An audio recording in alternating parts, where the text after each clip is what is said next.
राधा राधा राधा राधा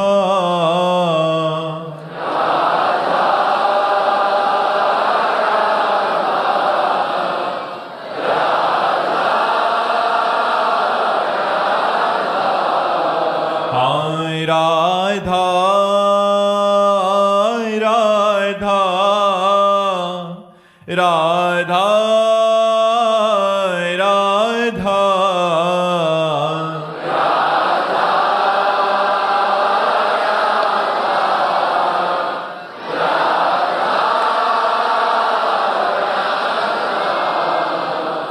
राधा राधा राधा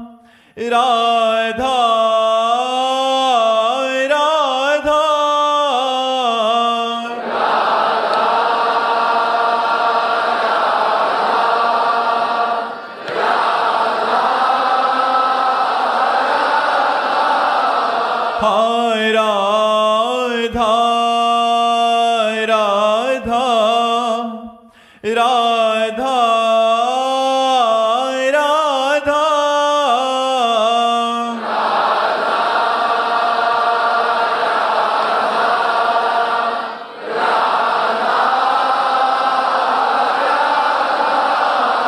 हाय राधा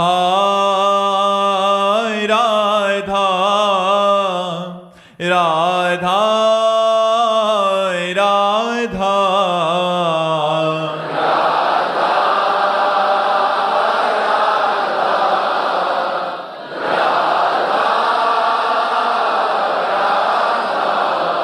हाय राधा राधा राधा राधा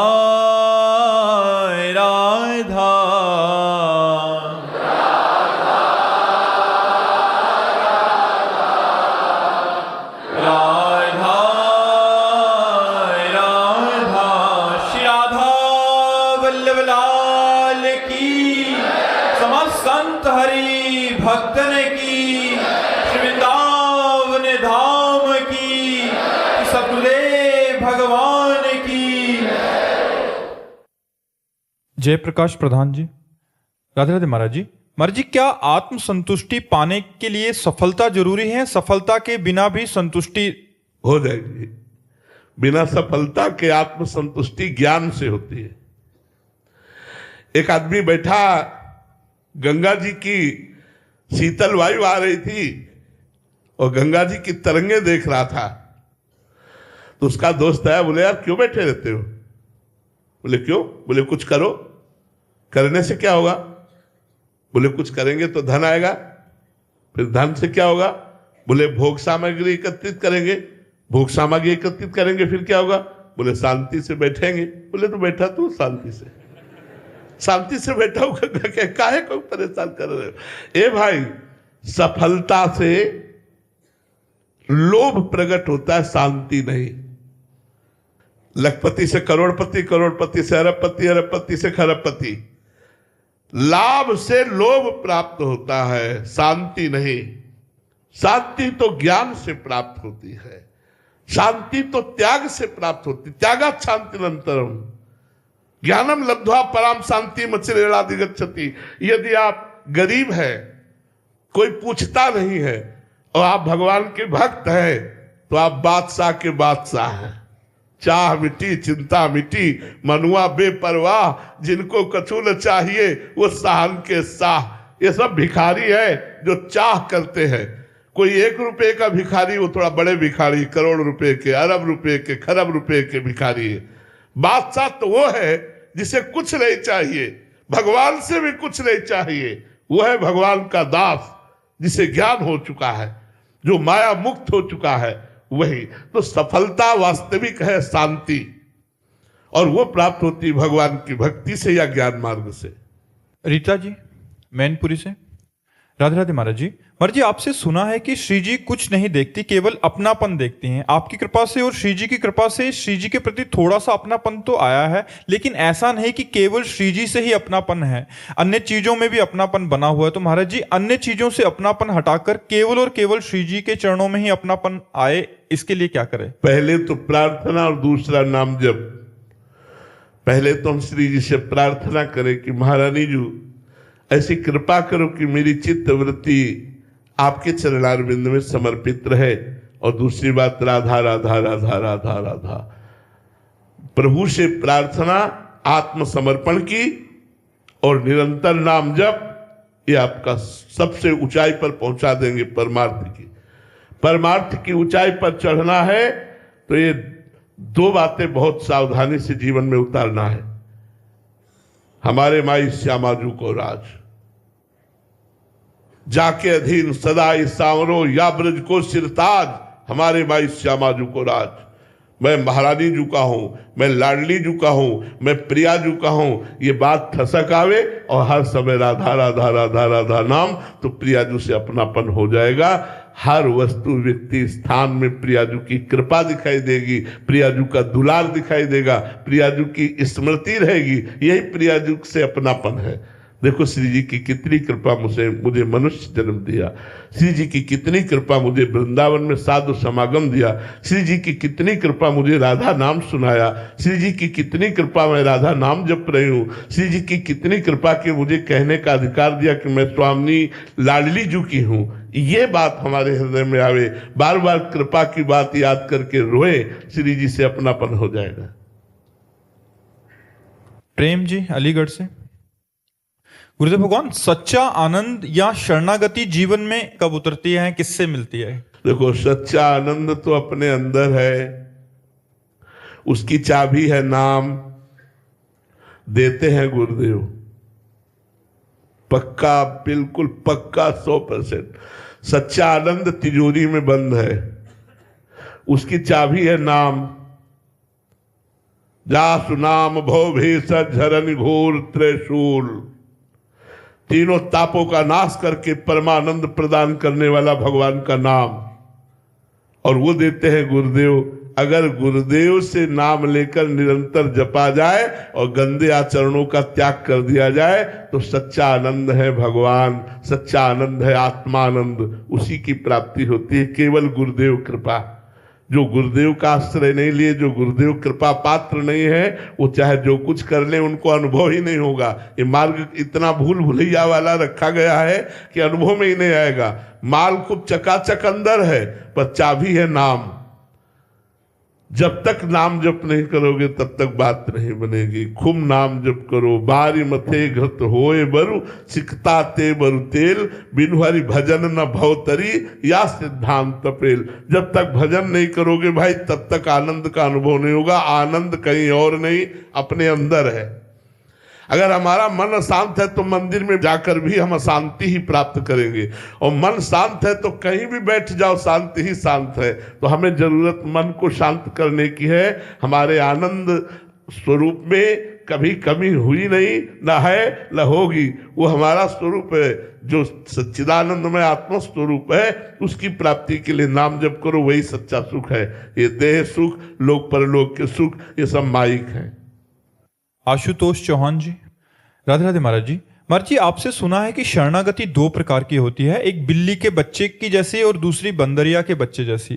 तो महाराज जी, बिल्ली के बच्चे जैसी शरणागति हम भगवान के प्रति कैसे प्राप्त कर सकते? बहुत कठिन है यार, ये बुद्धि चलती है, ये बुद्धि चलती। जब बुद्धि चलना बंद हो जाए, अजात पक्षायु मातरम खगा, जैसे घोंसले में बैठा हुआ पंछी का बच्चा जिसके पंख नहीं निकले, वो केवल माँ की बाट जोहता है, ऐसे ही जो केवल भगवान की कृपा की बाट जोहता है।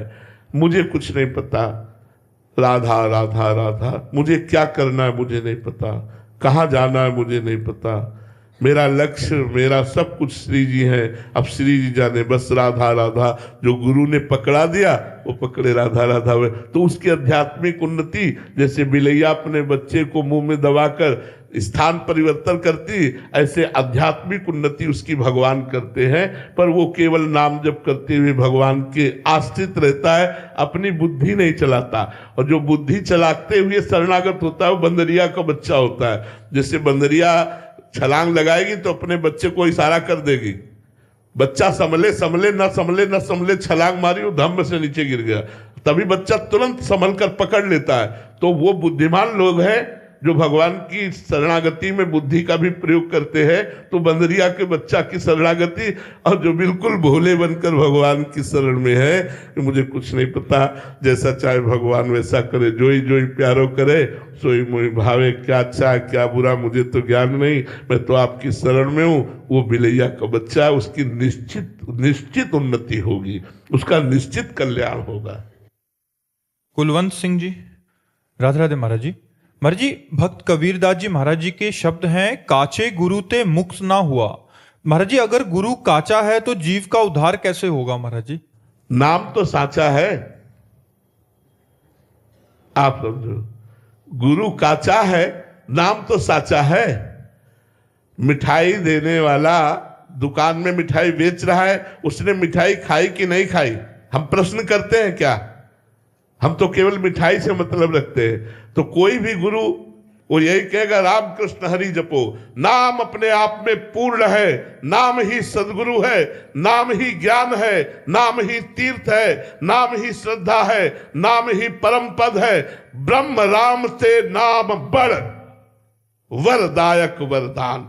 अगर कोई भी गुरु कहता है राम राम जप करो, आप राम राम जप करो, देख लो, अगर आप सिद्ध ना हो जाओ तो हमें बता देना। अब नाम जपना करो, सिद्ध साचा गुरु भी हो तो भी आपकी दुर्गति नहीं रुक सकती। साचा गुरु है और नाम जप नहीं करते हो, मनमानी आचरण करते हो, तो क्या होगा? सिद्ध पुरुष के समीप भी हम आप पीछे अभी कह चुके हैं, कच्चे पाए गए। क्यों? क्योंकि उनकी आज्ञा का पालन नहीं करते।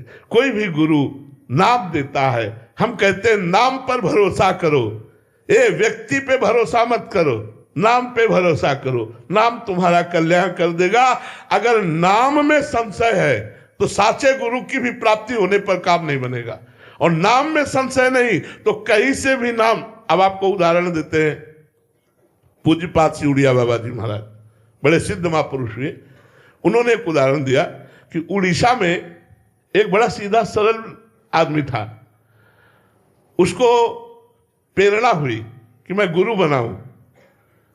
तो एक भेष में रहते थे, उनके पास गया और कहा मैं आपको गुरुदेव के रूप में वरण करना। फट में वो कंठी तिलक बांध दी, उसने जो भेंट दी, और वो शराब पीते थे।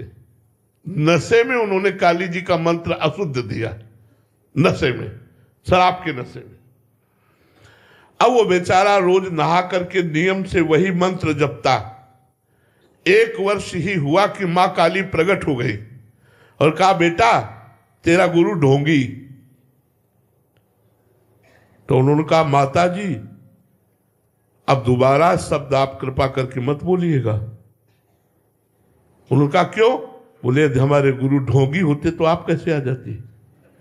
बोले मैं बताने आई हूं कि ये जो मंत्र है ये अशुद्ध है। बोले माता जी आप जाइए, मैं अपने गुरु प्रदत्त मंत्र को नहीं छोड़ सकता, मैं कैसे मानूं कि अशुद्ध है? 1 वर्ष में तुम्हारा साक्षात्कार हो गया, मेरे गुरु साचे, मेरा गुरु मंत्र साचा। माता जी प्रसन्न हो गई और कहा, आज के बाद हम विशेष सिद्धि इसी मंत्र से होगी। ये हमारी श्रद्धा होनी चाहिए। राम राम नहीं कह पाते थे, नारद जी ने मरा मरा कहा तो मरा मरा कह के सिद्ध महर्षि बन गए। ए भाई, यहां कौन साचा है कौन काचा है? जब सब में राम रमा है तो कौन काचा है? क्या गुरुवाणी ये आदेश नहीं करती कि सब में राम रमा है? जब सब में राम रमा है तो काचा कौन हुआ? हमारी बुद्धि काची हुई, हमारी श्रद्धा काची हुई, हमारा समर्पण काचा हुआ। यदि हमारा समर्पण साचा है तो नाम साचा है, और साचे से मिला देगा, इसमें कोई संशय नहीं है। ये हमारी श्रद्धा कहती है, ये हमारा भाव कहता है। श्रवण कुमार जी, राधे राधे महाराज जी। महाराज जी, जब हमारा लक्ष्य भगवत प्राप्ति है तो ये जीव संसार में क्यों फंसता रहता है महाराज जी? एक लक्ष्य बना। हाँ यार, यही तो समस्या मन की है कि इसको समझाओ कि तुम्हारा जो लक्ष्य है वो श्री भगवान है, आनंद भगवान में, लेकिन ये नहीं मानता यार भैया। इसको लाख समझाओ कि परमानंद भगवान में है, शास्त्र कहते हैं, गुरु कहते हैं, लेकिन कहता नहीं। कभी रसेंद्री, कभी जनेन्द्री, कभी नेत्रेंद्री, कभी श्रवणेन्द्री, कभी घ्राणेन्द्री, शब्द स्पर्श रूप रस गंध मना खष्टान इंद्रियाणी प्रकृति स्थान करसती। ये प्रकृति की तरफ प्रवाह इसका हो गया भैया। वही महावीर है जो परमात्मा की तरफ इसका प्रवाह कर दे। अभ्यास के द्वारा, गुरु कृपा के द्वारा। लाख समझाओ, समझाने के बाद जब ये गलती करता तब भी समझाओ कि देखो तुमने भोगा, इसमें सुख है क्या। पर वो फिर दूसरे घंटे में नई रचना के लिए तैयार है, नए ढंग से भोगने के लिए तैयार है, नए शरीर को भोगने के लिए तैयार है, नई वस्तु को भोगने के लिए तैयार है। इसी से हमारी दुर्गति होती गई। सत्संग के द्वारा, नाम जप के द्वारा, शास्त्र स्वाध्याय के द्वारा, पवित्र सात्विक भोजन के द्वारा हम इसको सुधार सकते हैं। और ये अगर लग गया भगवान में तो बाजी जीत गए। भोगों से हटाकर भगवान में लगाना ही तो साधना है। अब ये साधना तो करनी पड़ेगी, पर है बड़ा बेईमान। ये हमने देखा है। हम अपनी बात कह रहे, संतों से बात सुनी जाती, उनके अनुभव की बात। 23 घंटे इस पे चढ़े रहो, 23 घंटे। 24वें घंटे में 5 मिनट के लिए छूट दे दो। क्या 23 घंटे से तो भजन और साधन 5 मिनट में इतनी खुराक इकट्ठा कर लेगा कि अगले 23 घंटे भजन नहीं होने देगा। बहुत बेईमान मन है। बड़े कृपा पात्र जन है वो, जो अपने मन को श्री भगवान में लगा रहे हैं। इसलिए संतों की चरण रज, संतों की चरण वंदना, संतों की कृपा, यही हमारा सहयोग कर सकती है, जो हमारा मन भगवान में लगे। इसलिए सत्संग करो, नाम जप करो, शास्त्र स्वाध्याय करो, पवित्र भोजन करो, कुसंग का त्याग करो, इसी से मंगल हो जाएगा। परमार्थ मन की असंगता का नाम है। परमार्थ का स्वरूप ही है मन की असंगता। अगर मन हमारा किसी व्यक्ति, वस्तु, स्थान,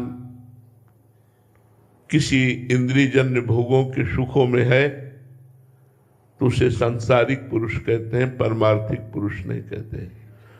परमार्थिक पुरुष उसे ही कहते हैं जिसने अपने मन को वस्तु, व्यक्ति, स्थान से हटाकर सा वै मनः कृष्ण पदारविंदयो, मन मना भव। भगवान ने मय्येव मन आधत्स्व मयि बुद्धिम निवेशय, भगवान आदेश करते हैं। यदि आप गृहस्थ धर्म में से चलते हैं तो अपने संपूर्ण परिवार को, संपूर्ण कर्म को, संपूर्ण धन वैभव को भगवान के श्री चरणों में समर्पित करके सेवक की भांति भगवान का स्मरण करते हुए पूरा जीवन अधर्म रहित होकर व्यतीत करें तो आपको भगवत प्राप्ति हो जाएगी। आप विरक्त हैं तो पूर्ण रूप से वस्तु, व्यक्ति, स्थान के संग्रह परिग्रह का भाव त्याग करके मन से निरंतर मच्चित्ता, मदगत प्राणा, भगवान के चित्त वाले, निरंतर भगवान का चिंतन। एक भी वृत्ति यदि भगवान के चिंतन से रहित विषय चिंतन में गई तो हमारी विरक्ति कलंकित हो गई। हमारा वैराग्य मार्ग तभी पुष्ट माना जाएगा जब एक भी वृत्ति भगवान से विलग न जाए। मुरारी पादार्पित चित्त वृत्ति, एक एक वृत्ति भगवान के चरणों में।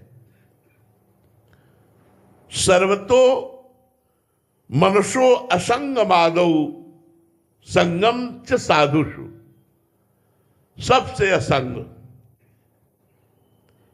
एकमात्र अगर संग करे तो साधु पुरुषों का। साधु पुरुष मिलना बड़ा कठिन है। भगवान जब कृपा करते हैं तो साधु पुरुष मिलते हैं जो अनपेक्षा, किसी की अपेक्षा नहीं होते, मत चित्ता, भगवान में चित्त को अर्पित किए हुए हैं, जो समदर्शिना, सब में भगवान का दर्शन करते हैं। एक एक वृत्ति भगवदाकार जिसकी है वही परमार्थिक पथिक है, धोखा है। आज हम अपने मन को बहिर्मुख कार्यों में इतना रत कर दिए कि मानसिक संकल्प विकल्प सब व्यवहारिक हो रहा है, परमार्थिक बहुत कठिन है। इसीलिए हम सबसे प्रार्थना करते हैं, एक एक श्वास में कई कई नाम जप करने की आप वृत्ति धारण करें, सब ठीक हो जाएगा। परमार्थ को धारण करना बहुत कठिन है, हम उसी मार्ग के पथिक हैं, उसका अनुभव कर रहे हैं। जैसे चंचल हिरन को बहेलिया पकड़ता है तो विश्वास नहीं रखता, अगर जरा भी छूट पा जाए तो भाग जाएगा।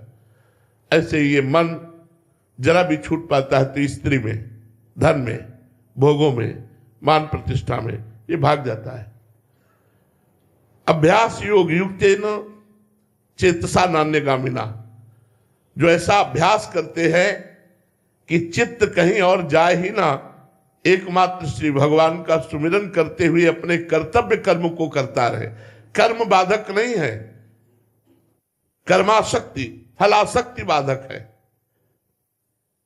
अगर सुख दुखे समय कृत्वा लाभा लाभो जया जयो भाव से हम कर्म करें और भगवान को समर्पित कर दें और नाम जप करें तो चाहे गृहस्थ हो चाहे विरक्त हो, निश्चित भगवत प्राप्ति है। और ये भगवत प्राप्ति करना ही मनुष्य जीवन का परम लक्ष्य है, परम लाभ है। यदि भगवत प्राप्ति नहीं हुई तो बहुत बड़ी हानि हो जाएगी। ये हानि पता नहीं किस कल्प में अवसर मिलेगा हमको। युग की बात नहीं कहता, भगवान ने कृपा करके हमें ये दुर्लभो मानुषो देहो दिया है, पर देही नाम क्षण भंगुरा, कभी क्षण में नष्ट हो जाएगा। इसमें हमें भगवत प्राप्ति करनी है। अगर हमने भजन नहीं किया, मनोरंजन में हम अपना समय व्यतीत कर रहे हैं, तो रोग, दुख, विपत्ति, संकट, मृत्यु ये हमारे ऊपर शासन करने के लिए तैयार है। कभी भी कुछ भी कहीं भी हो सकता है। इसलिए सबसे प्रार्थना है, नाम श्वास दो बिलक चलत है, इनको भेद नमो को भावे। श्वास नाम, नाम ही श्वासा, नाम श्वास को भेद मिटावे। एक एक श्वास में कई कई बार राधा राधा राधा, कृष्ण कृष्ण कृष्ण, राम राम, हरि हरि, जो नाम आपको गुरु जी ने दिया है। श्वास श्वास खूब नाम जप करो और मन से लड़ो, दुलार मत करो। प्रायः हम मन से लड़ नहीं पाते। अगर लड़ने की कोशिश करते तो इतना जलाता है कि हम हार करके दस्तखत कर देते, वो जो चाहता है वही हम करने लगते। इसी से हमारा पतन हुआ है, इसी से हमारा जन्म मरण हुआ है। अब हमको एक बार गुरुदेव की कृपा बल से इस मन से लड़ना होगा, इस मन को विपरीत मार्ग से बचाना होगा। और मन को यदि भगवान में लगा पाए तो भगवान ने कहा है, निवशिष्य मयि एव अत ऊर्ध्वं न संशया। यदि मयि एव मन आधत्स्व मयि बुद्धिम निवेशत, मेरे में मन बुद्धि लगा दोगे तो तुम मेरे में ही निवास करोगे, इसमें कोई संशय नहीं है। इसलिए सबसे प्रार्थना है, खूब नाम जप कीजिए। महाराज जी, इसमें एक प्रश्न है महाराज जी, जो आप अभी बोले कि साधक मतलब मन को मारना पड़ेगा, एक बार तो करना पड़ेगा। महाराज जी, क्या साधक के अंदर एक भावना ये रहती है कि हम लगे कोई ऐसा चमत्कार होगा कि एकदम ऐसा होगा कि हमारा हृदय का परिवर्तन हो जाएगा? महाराज जी, इस वृत्ति कोई चमत्कार नहीं होगा, कोई भूल में न रहे। बड़े बड़े सिद्धों के पास रहने वालों को साधन विहीन देखा गया है। साधन विहीन क्यों? क्योंकि वे उनकी प्राकृतिक भोग सामग्री का भोग करते हैं, आंतरिक साधना में उनकी आज्ञा का पालन नहीं करते। इसलिए सिद्ध महापुरुष के पास रहते हुए भी वो परमार्थ विहीन देखे गए हैं। आज्ञा का पालन करने वाला लाखों कोस दूर होकर वो गुरुदेव की आज्ञा से साधना में अग्रसर होता है, और गुरुदेव के समीप रहने वाला, उनकी प्राकृतिक वैभव का भोग करने वाला, उनकी आज्ञा का उल्लंघन करके वो आगे नहीं बढ़ पाता है। इसलिए आज्ञा पर चलना ही परमार्थ का स्वरूप होगा, वो मानना ही पड़ेगा।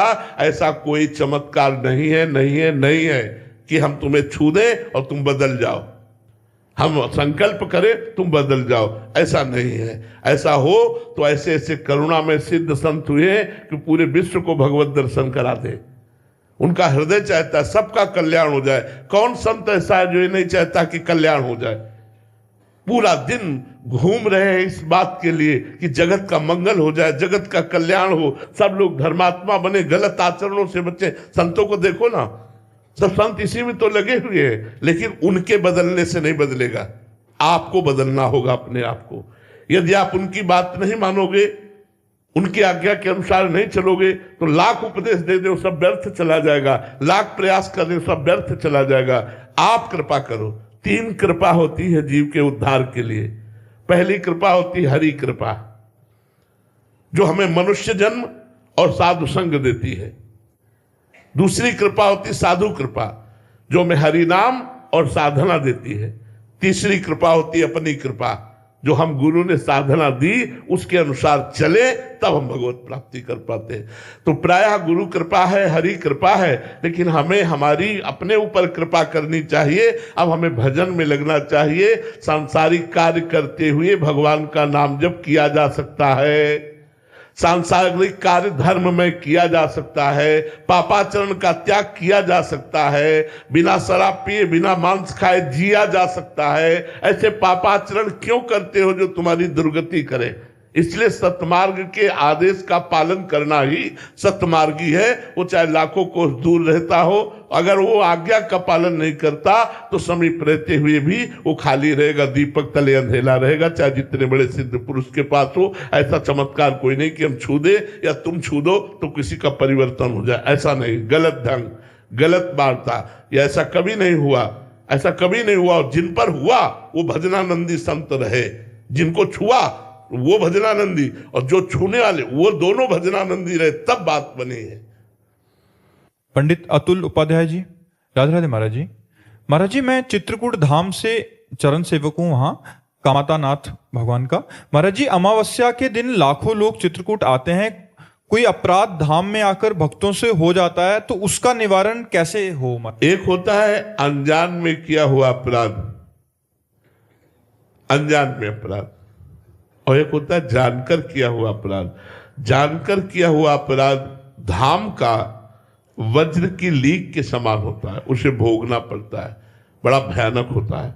इसीलिए जैसे संसार में पाप बन जाए तो तीर्थों में चले जाए, तीर्थावगान करे तो पाप नष्ट हो जाते हैं। तीर्थों में पाप हो जाए तो प्रयागराज तीर्थराज है, संगम त्रिवेणी, वहां स्नान करने से पाप नष्ट हो जाते हैं। तीर्थराज प्रयाग में यदि पाप बन जाए तो भगवान की पुरियां हैं, सप्त पुरियां हैं, अयोध्या, मथुरा, काशी, कांची, अवंतिकापुरी, द्वारावती आदि। इन पुरियों में जाने से पाप नष्ट हो जाता है। पुरियों में पाप नष्ट हो तो फिर धाम, जैसे भगवत धाम वृंदावन, भगवान का परम पावन, अगर धाम में अपराध बन गया तो फिर ये वज्र की लीक हो जाता है। अनजाने में अपराध होना, जैसे हम चल रहे, कोई चींटी मर गई, किसी जीव को कष्ट हो गया, अनजाने की बात भगवान क्षमा कर देते हैं। लेकिन अब जैसे आप परिक्रमा मार्ग में चल रहे, आप मसाला खाए, आप थूक रहे, आप बीड़ी पी रहे, आप दोना में कुछ खाया फेंक दिया, अब वो थूक किसी वैष्णव के चरणों में पड़ा जो नाम गुरुमंत्र जपता चला जाए, तुम्हारे सारे पुण्य नष्ट हो जाएंगे। वो जूठा दोना किसी वैष्णव के पैर में लगा, तुम्हारे सारे पुण्य नष्ट हो जाएंगे।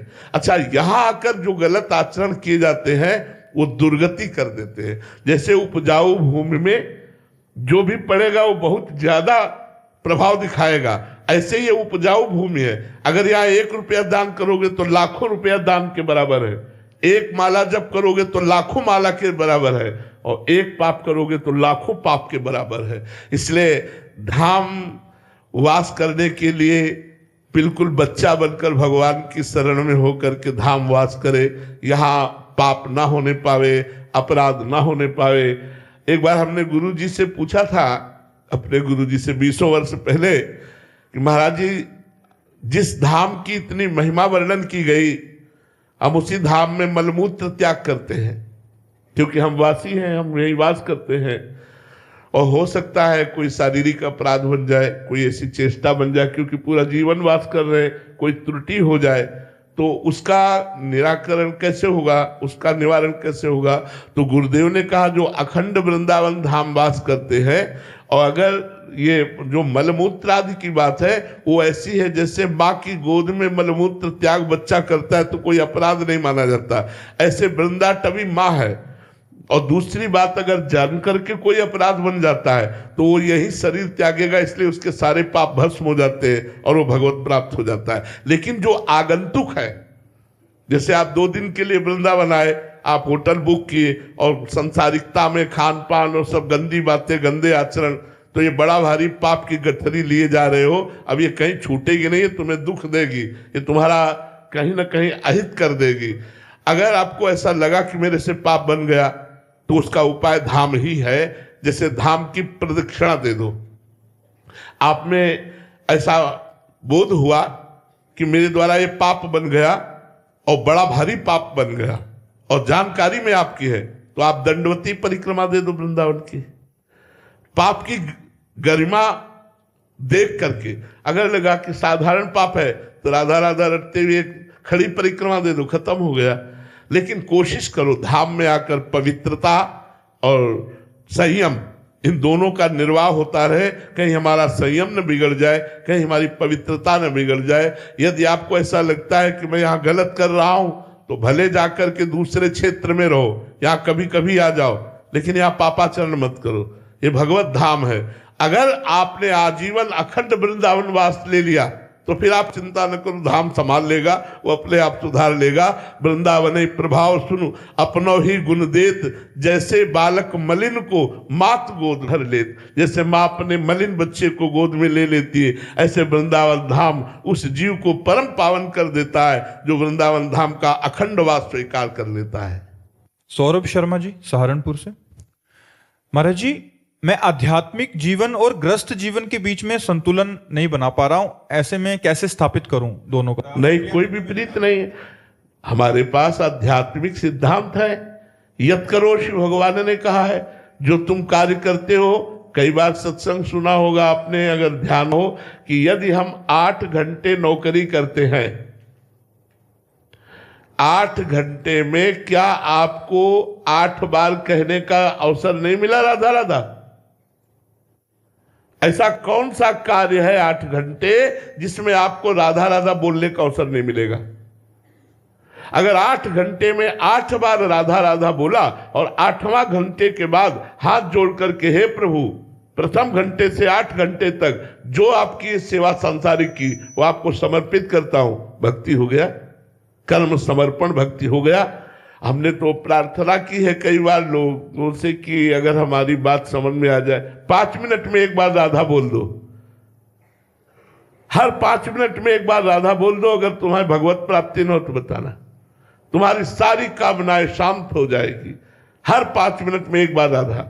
यार क्या जाता है, 5 मिनट में एक बार राधा बोलना है। अगर 24 घंटे भजन न होने लगे तो हमें बताना, क्योंकि हमें याद रहेगा 5 मिनट में राधा बोलना है, तो राधा स्मृति बनी रहेगी। अंदर की स्मृति बनी रही तो समस्त कर्म बंधन नष्ट हो जाएंगे, समस्त पाप नष्ट हो जाएंगे।